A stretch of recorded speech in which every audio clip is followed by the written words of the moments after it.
Selamlar, kanalıma hoş geldiniz, sefalar getirdiniz. Yine güzel bir kış hazırlığı yapacağız bugün.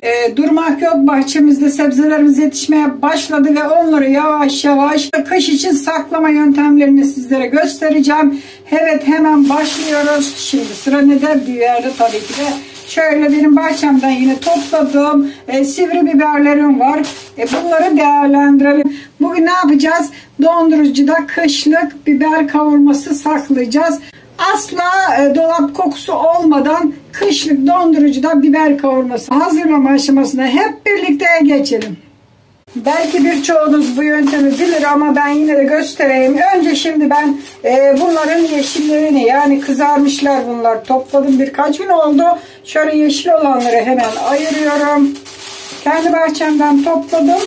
İlk önce biberlerimizin şöyle beyaz olanları, yani kızarmayanları bir ayırayım.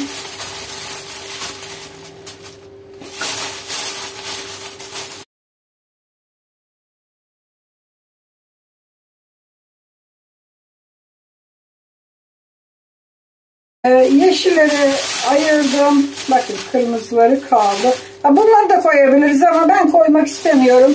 Sadece yeşil olanları kullanacağım. İsteyen koyabilir tabii ki de, böyle varsa elinde. Şimdi hemen biberlerimizi bol suda yıkayalım. Hemen bol suda biberlerimizi yıkıyoruz. 2-3 su yıkamamız yeterli olacaktır. Sadece biberlerimde toz var. Toz biber, başka bir şey yoktur. İlaç falan. Onun için bol suda yıkıyoruz. Bakın, bir şey yıkıyoruz. Tertemiz.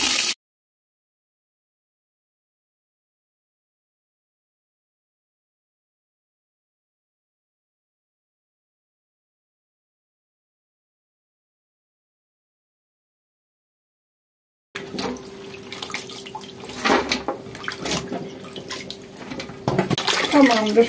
Şimdi hemen biberleri doğrayacağız. Çok küçük olmasın. Bir ayar doğruyoruz.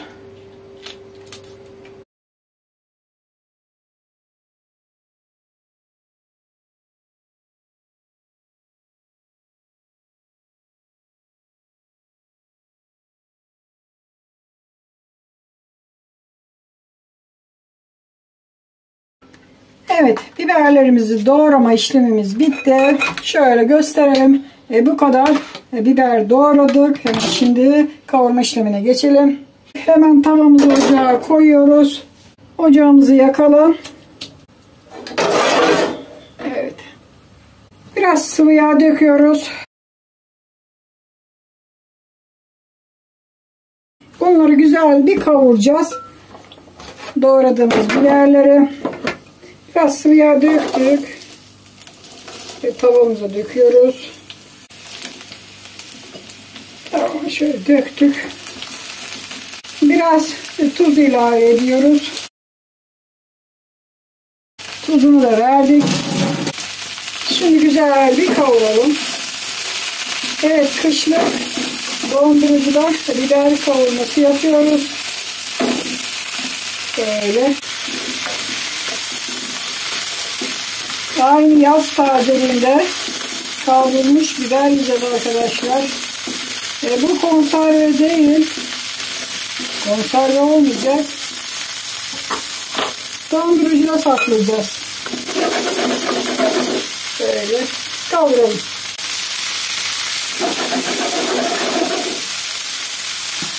Şöyle güzelce kavuruyoruz.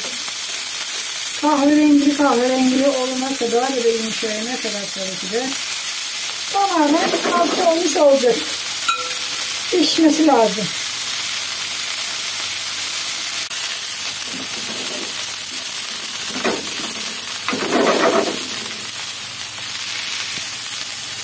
Evet, gördüğünüz gibi biberlerimiz kavruldu. Şöyle ben kahverengi olmasını seviyorum. Bir kapatmadan bu şekilde kavuruyorum. Şimdi bu hazır. Hemen ocağımızı kapatalım. Şimdi soğumasını bekleyeceğiz. Tamamen soğusun. Tamamen soğusun, sonra devam edeceğiz. Biberlerimizi beklettim. Bakın tamamen soğudu. Şimdi benim böyle bir saklama kaplarım var. Sıcak olmaması lazım. Soğuk olsun. Ya da buzdolabı poşeti de olur. Ben şimdi bunu şöyle bir ayar yapayım.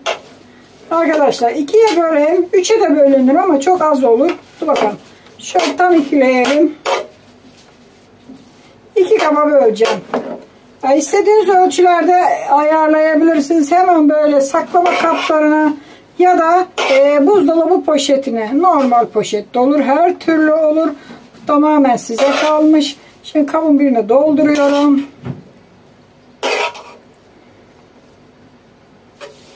Bak bu da yeterli. Şimdi böyle dolduracağım.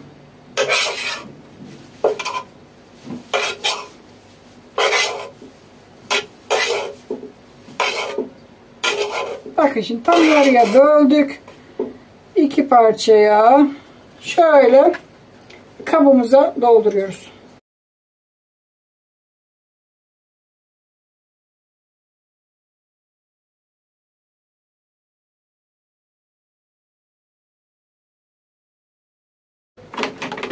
Gördüğünüz gibi şöyle 2 saklama kabında kavrulmuş biber kavurması çıktı.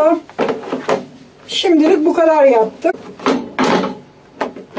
Dondurucuda asla dolap kokusu olmayacaktır.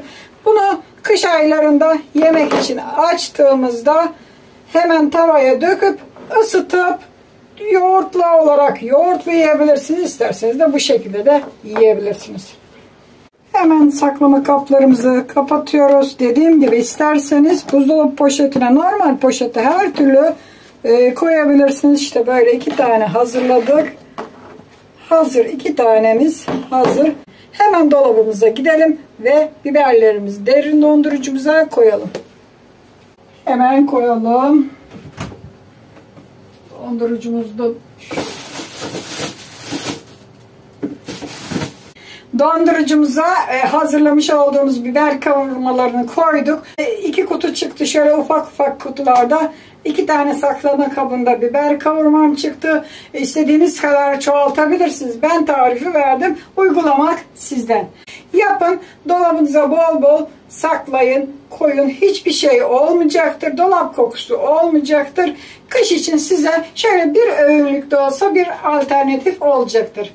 Evet, şimdilik kış hazırlıkları kapsamında dondurucuda biber kavurması saklama yöntemini gösterdim. Daha da tarifler göstereceğim. Tabii ki de bu kadarla kalmayacağız.